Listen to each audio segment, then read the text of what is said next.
शुभोदय बच्चों, आज हम 10th class second language Hindi lesson number 6 का अध्ययन करेंगे। आप अपना 10th class second language Hindi का टेक्स्ट बुक खोलिए बच्चों।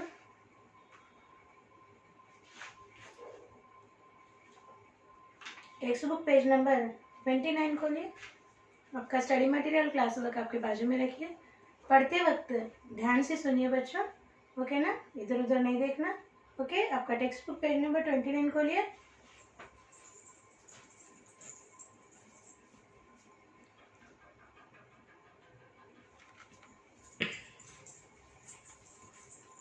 ठीक है ना। Hindi second language 10th class text book page number 29।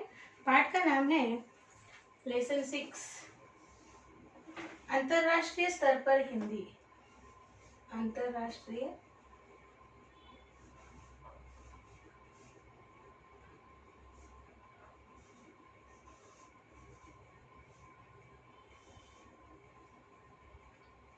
अंतरराष्ट्रीय स्तर पर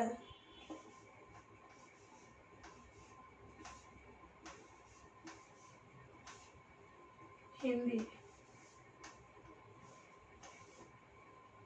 अंतरराष्ट्रीय स्तर पर हिंदी, इस पाठ का हम अध्ययन करेंगे बच्चों आज।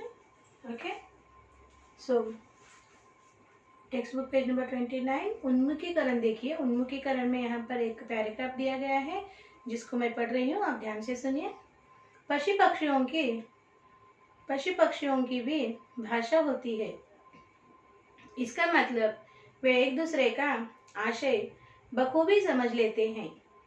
यह बात तो है कि पशु पक्षियों की मनुष्यों जैसी सुविकसित भाषा नहीं होती, पर वे सीधी सादी आवाजों और क्रियाओं से अपने भाव व्यक्त कर सकते हैं। ये बड़ी आसानी से खुशी, भय, चेतावनी, आमंत्रण जैसी कई भावनाएं दर्शा सकते हैं। किसी पक्षी द्वारा किए गए संकेत अन्य पक्षी भी पहचान सकते हैं।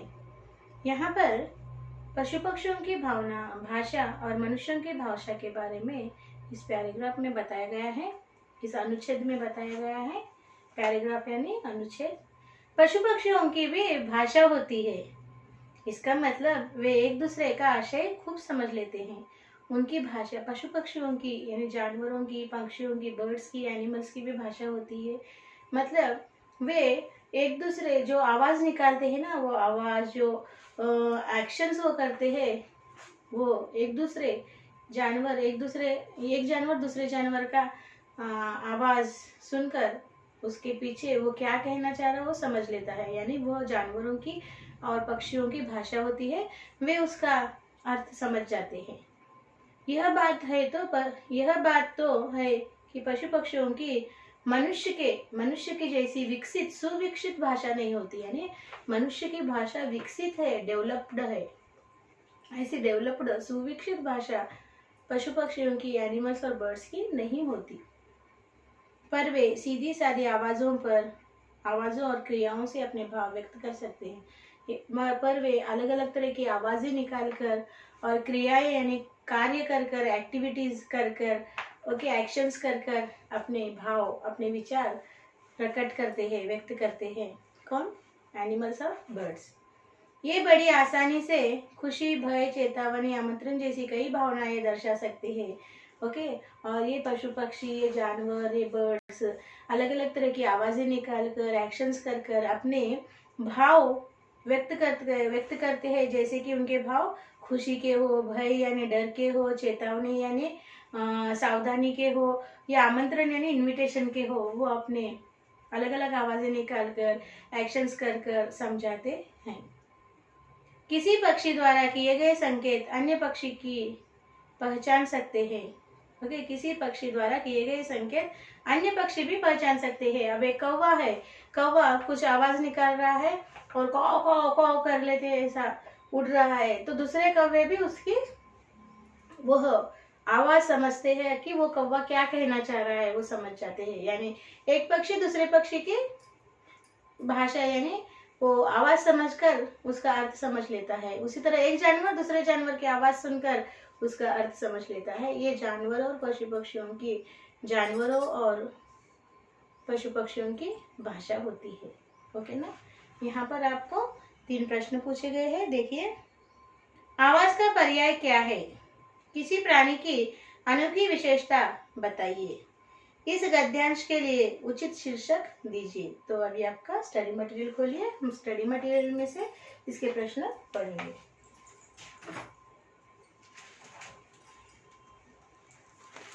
देखिए बच्चों, स्टडी मटेरियल पेज नंबर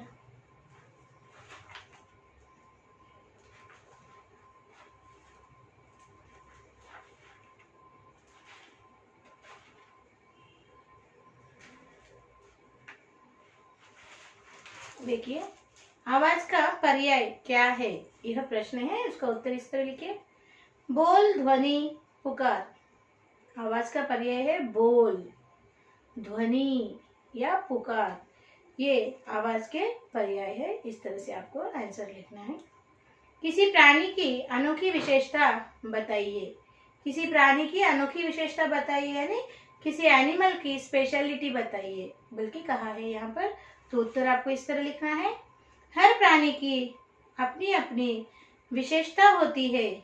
जैसे उदाहरण के लिए राष्ट्रीय पक्षी मोर, इसे मयूर, केकी, नर्तन प्रिय, नीलकंठ, श्यामकंठ और शिखी भी कहते हैं। यह बड़ा सुंदर होता है। इसका कंठ लंबा और नीला होता है। उस पर एक कलगी होती है।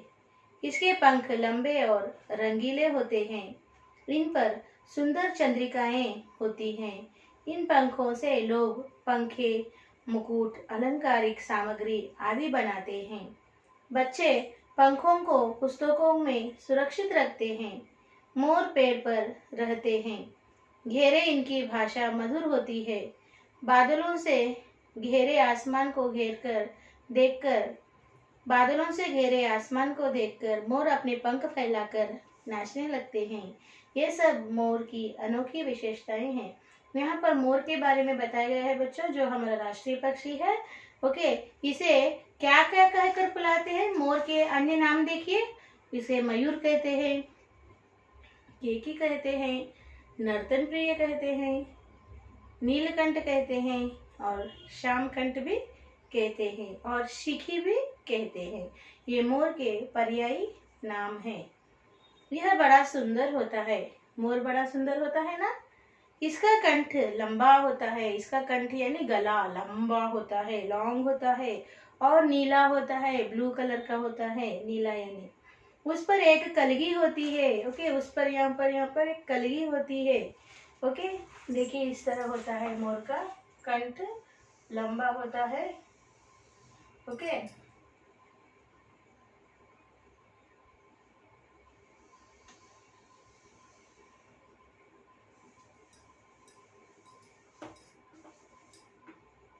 ओके,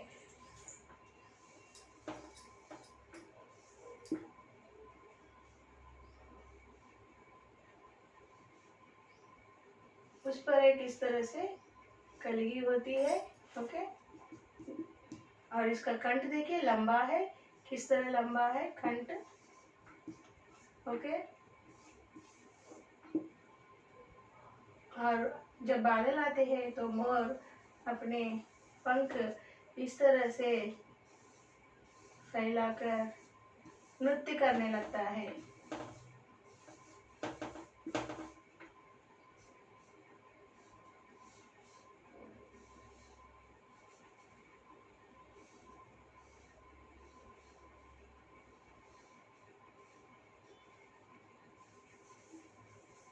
ओके, सो ये मोर है बच्चों। जस्ट मैंने मोर का चित्र उतारने का प्रयास किया है। ओके, आप मेरे से भी अच्छा उतार सकते हैं, सिर्फ बताने के लिए। ये जो है चंद्रिकाएं कहते हैं इसको, जो देखो चांद की जैसी राउंड राउंड चंद्रिकाएं, आंख भी कहते हैं, चंद्रिकाएं भी कहते हैं। इस तरह से इसके पर चंद्रिकाएं होती है। मोर का कंठ लंबा होता है, सर के ऊपर कलगी होती है। ओके, और देखिए इसके पंख लंबे और रंगीले होते हैं। मोर के पंख बहुत सुंदर होते हैं ना, रंग लंबे और रंगीले होते हैं, कलरफुल यानी रंगीले। इन पर सुंदर चंद्रिकाएं होती है, इस तरह से छोटी छोटी सुंदर चंद्रिकाएं, चांद की जैसे गोल गोल चंद्रिकाएं होती है।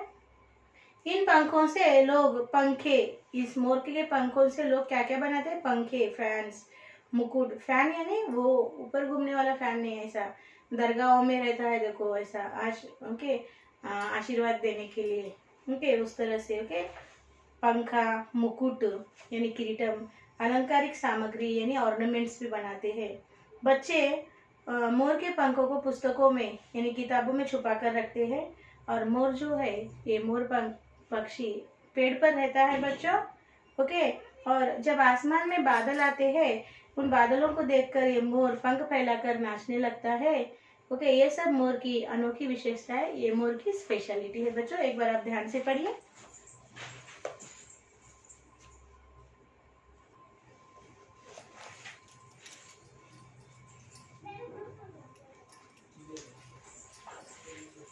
तो बच्चों, ये मोर की विशेषता है, अनोखी विशेषता, एक स्पेशलिटी है मोर पक्षी की।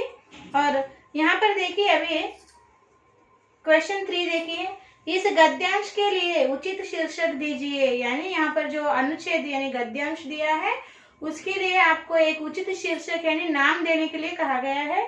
तो देखिए उत्तर इस तरह से लिखना है। इस गद्यांश का उचित शीर्षक है पशु पक्षियों की भाषा। ओके, इस गद्यांश के लिए उचित शीर्षक कौन सा दिया गया है? पशु पक्षियों की भाषा। ठीक है ना? तो ये हुए 3 प्रश्न। इन 3 प्रश्नों के उत्तर आपके स्टडी मटेरियल में है। आप इनको एक बार पढ़ लीजिए, फिर अपने शब्दों में लिखने का प्रयास कीजिए। ठीक है ना बच्चों? अभी हम इस पाठ के नेक्स्ट अगले भाग के बारे में पढ़कर जानेंगे। अगला भाग है उद्देश्य। इस पाठ का उद्देश्य क्या है? देखिए उद्देश्य, देखिए इस पाठ का पत्र लेखन की पद्धति का विकास करना। इस पाठ का मुख्य उद्देश्य है पत्र लेखन। ये पत्र लेखन विधा से संबंधित पाठ है। साहित्य के एक विधा है, एक कैटेगरी है, ओके, भाग है। इस पत्र लेखन विधा से जुड़ा हुआ संबंधित ये पाठ है। तो इस पाठ के द्वारा पत्र लेखन पद्धति का विकास करना, यानी आपको पत्र लिखने की पद्धति को समझाना और अंतर्राष्ट्रीय स्तर पर हिंदी का महत्व आपको बताना, ये 2 मुख्य उद्देश्य इस पाठ के पीछे है बच्चों। और अभी विधा विशेष देखेंगे। पत्र विधा पाठ में प्रेषक अपने विषय से जुड़ा पात्र, पावक यानी पत्र पाने वाला के नाम लिखता है। पत्रों के द्वारा अपने विचार दूसरों तक पहुंचा सकते हैं। देखिए पत्र विधा यानी पत्र विधा पाठ में प्रेषक क्या करता है? ओके, अपने विषय से जुड़ा पत्र पावक, पत्र पाने वाला के नाम लिखता है। ओके, अपना विषय से जुड़ा पत्र पाने वाले के नाम लिखता है।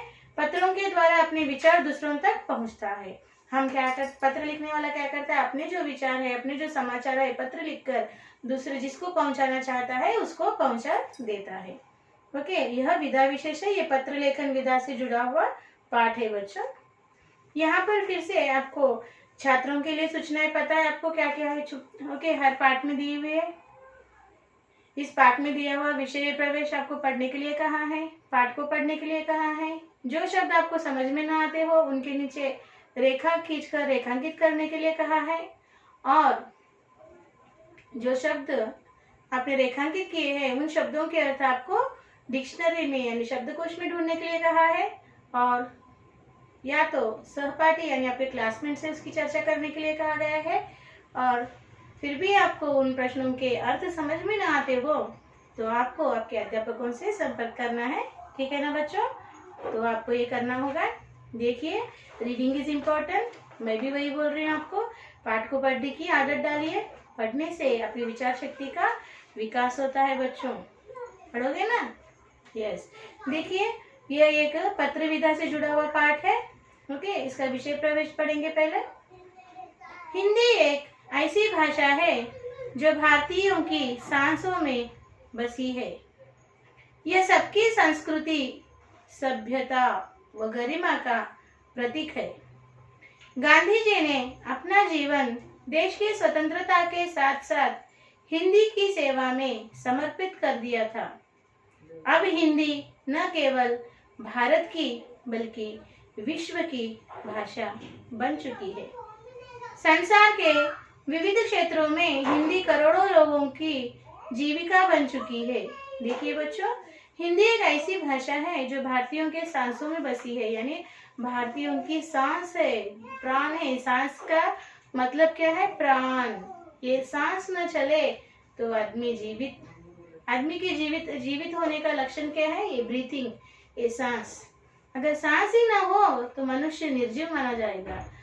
इसीलिए हिंदी को क्या कहा गया है बच्चों? ये हिंदी जो भाषा है मनुष्य के, हम भारतीयों के सांसों में, श्वासों में बसी हुई है, यानी ये हमारे प्राणों की समान है हिंदी भाषा। यह सबकी संस्कृति, सभ्यता व गरिमा का प्रतीक है। हम सभी भारतवासियों के संस्कृति यानी कल्चर का सिंबल है, प्रतीक है। सभ्यता यानी सिविलाइजेशन का सिंबल है। गरिमा यानी हमारा जो अलंकार या हमारी जो खूबसूरती है, गरिमा, उस सुंदरता का प्रतीक है ये हिंदी भाषा बच्चों। गांधी जी ने अपना जीवन देश की स्वतंत्रता के साथ साथ हिंदी की सेवा में समर्पित किया था। गांधी जी ने देश की स्वतंत्रता के साथ साथ हिंदी भाषा के सेवा में अपना जीवन समर्पित किया। गांधी जी का कहना था कि हम भारतीय है और भारतीयों की भाषा कौन सी है? हिंदी राष्ट्रभाषा। इस राष्ट्रभाषा का दर्जा बढ़ाने के लिए गांधी जी ने अहोरात्र निरंतर प्रयास किया। अंग्रेजी का उपयोग न करना, हमारे देश में अंग्रेजी ये विदेशियों की भाषा है, उसका हमें तिरस्कार करना है और हमारी देशी भाषा हिंदी भाषा को हमें विकसित करना है। इसके लिए महात्मा गांधी ने बहुत कष्ट उठाए, बहुत परिश्रम किया और हिंदी भाषा की सेवा में स्वतंत्रता हासिल करने के साथ हिंदी भाषा की सेवा में गांधी जी ने अपना जीवन समर्पित किया, अर्पण किया। अब हिंदी न केवल भारत की, अब आज के दौर में नहीं, हिंदी सिर्फ भारत की भाषा नहीं है, अब ये विश्व भाषा का रूप ले चुकी है। विदेश में भी हिंदी बोलने वाले पाए जाते हैं, हिंदी सिखाया जाता है, हिंदी पढ़ाया जाता है। आज के दौर में, in the present time, Hindi is not only the national language, it is became the international language. यानी इसका अर्थ क्या है? आज के मॉडर्न युग में, इस युग में, एट प्रेजेंट टाइम में हिंदी सिर्फ भारत की नेशनल लैंग्वेज नहीं है, बल्कि इंटरनेशनल यानी पूरे विश्व की भाषा बन चुकी है। संसार के विविध क्षेत्रों में हिंदी करोड़ों लोगों को जीविका बन चुकी है। संसार के विविध क्षेत्रों में हिंदी करोड़ों लोगों की जीविका बन चुकी है। जीविका का अर्थ क्या है बच्चों? यानी हिंदी संसार के विविध क्षेत्रों में, इस पूरी दुनिया, संसार मीन्स वर्ल्ड, इस पूरी दुनिया में हिंदी विविध क्षेत्रों में पढ़ाई जाती है, सिखाई जाती है। यानी हिंदी पढ़ाकर लोग अपना जीवन बिता रहे हैं। हिंदी अध्यापक का काम कर लोग पैसे कमा रहे हैं, उससे अपनी जीवन उपजीविका कर रहे हैं। जैसे हम हिंदी अध्यापक है, हम आपको हिंदी पढ़ाने का काम करते हैं और हमें उसका सैलरी मिलता है। इसी तरह हिंदी देश के विविध क्षेत्रों में पढ़ाई जा रही है और इसीलिए हिंदी कई लोगों की उपजीविका बनी है, ऐसे कहा गया है। ठीक है ना बच्चों? तो आप एक बार विषय प्रवेश ध्यान से पढ़िए।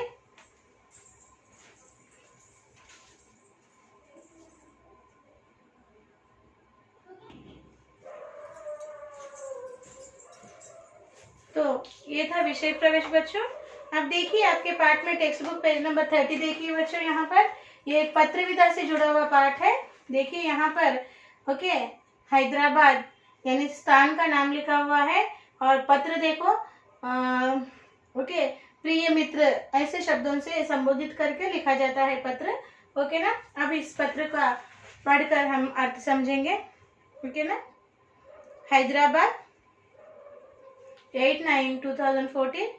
प्रिय मित्र, एक मित्र दूसरे मित्र को जो पत्र लिखता है इस तरह के शब्दों का उपयोग किया जाता है, इस तरह से संबोधित किया जाता है। प्रिय मित्र, तुम कैसे हो? आशा करता हूँ कि तुम अपने परिवार के साथ सकुशल हो। यह जानकर बड़ी प्रसन्नता हुई कि तुम हिंदी से जुड़े विविध कार्यक्रमों में भाग ले रहे हो। तुमने अपने पत्र में जानना चाहा कि हिंदी भाषा का अपने जीवन में क्या महत्व है। मैं तुम्हारी जिज्ञासा का नीचे समाधान दे रहा हूँ। देखिए क्या कहा गया है कि पत्र में पहले फर्स्ट पैराग्राफ में ऐसे लिखा जाता है कि प्रिय मित्र, तुम कैसे हो? आशा करता हूँ कि तुम अपने परिवार के साथ सकुशल हो, यानी हम उनके कुशलता के बारे में पूछना होता है। तो इस तरह से वाक्य लिखे जाते हैं पत्र में। यह जानकर बड़ी प्रसन्नता हुई कि तुम हिंदी से जुड़े विविध कार्यक्रमों में भाग ले रहे हो। तुमने अपने पत्र में जानना चाहा कि हिंदी भाषा का अपने जीवन में क्या महत्व है। मैं तुम्हारी जिज्ञासा का नीचे समाधान दे रहा हूँ। तुमने जानना चाहा था कि हिंदी भाषा का हमारे मानव जीवन में क्या महत्व है, यह तुम जानना चाह रहे थे। तो तुम्हारी जिज्ञासा यानी क्यूरियोसिटी ओके का मैं समाधान करता हूँ, मैं समझाता हूँ, मैं पूरी करता हूँ, तुम्हें हिंदी भाषा का महत्व बताता हूँ। सो इस पत्र में मैं लिखकर आप तुम्हें बता रहा हूँ, पढ़कर तुम समझ लेना इसका अर्थ। ऐसे लिखा गया है यहाँ पर।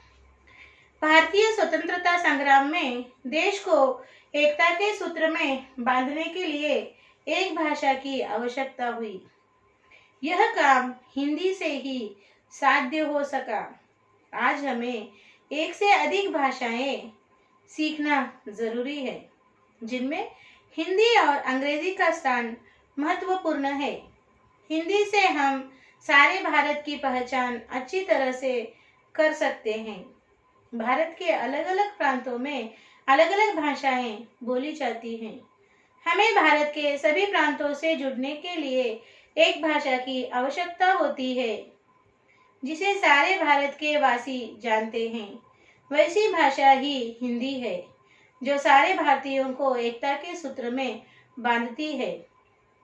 हिंदी अपने शाब्दिक अर्थ से भी भारतीय कहलाती है। इसीलिए देश के वर्तमान और भविष्य को ध्यान में रखकर भारतीय संविधान ने अनुच्छेद 343(1) के तहत हिंदी को 14 सितंबर 1949 को राजभाषा के रूप में गौरवान्वित किया है। तब से हम हर वर्ष 14 सितंबर को हिंदी दिवस मनाते हैं। यहाँ पर देखिए बच्चों, हिंदी के बारे में जानकारी दी गई है।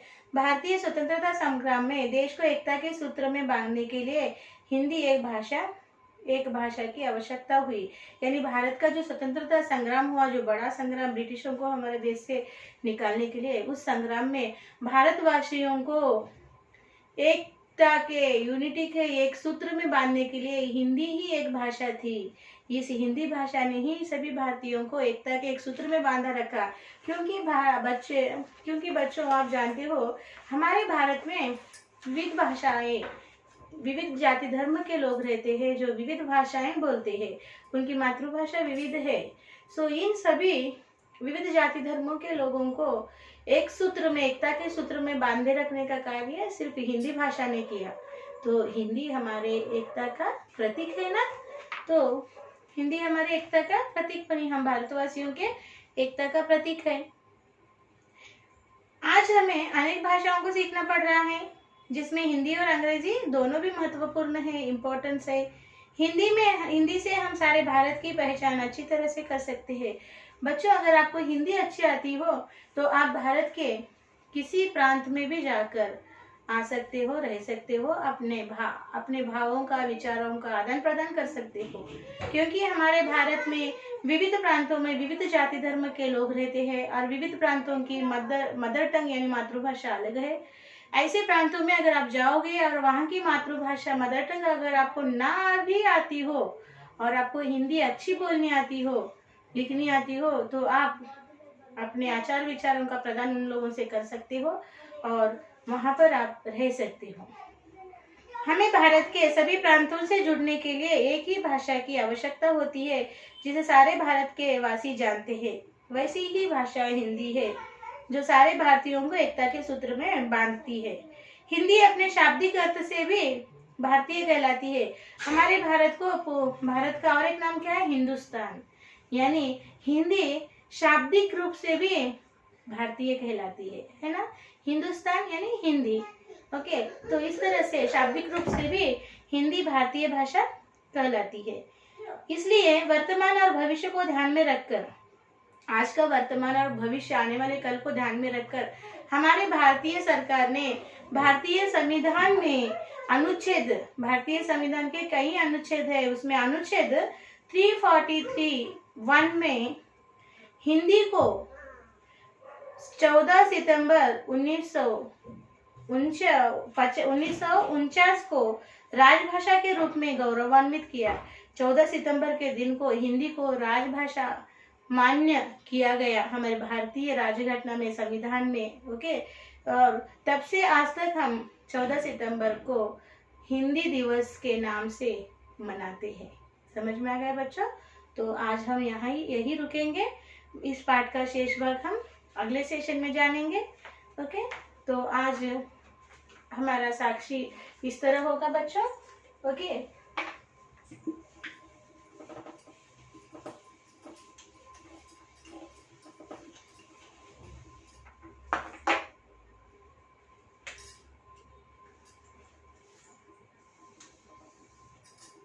साक्षी लिखिए।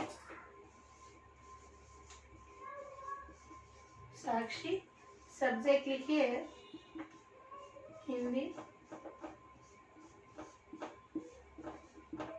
Second language. क्लास लिखिए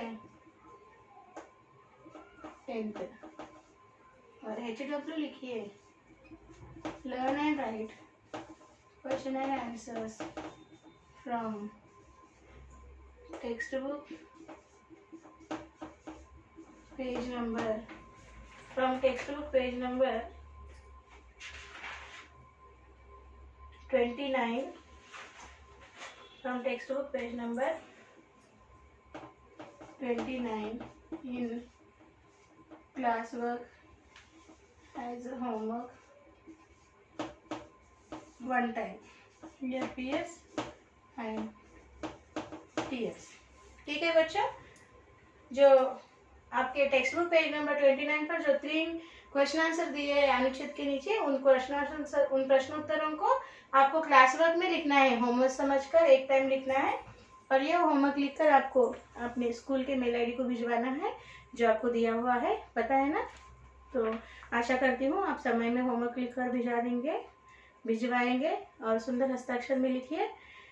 फिर हम इस पाठ के शेष भाग के साथ दूसरे सेशन में मिलेंगे। तब तक धन्यवाद, बाय बाय।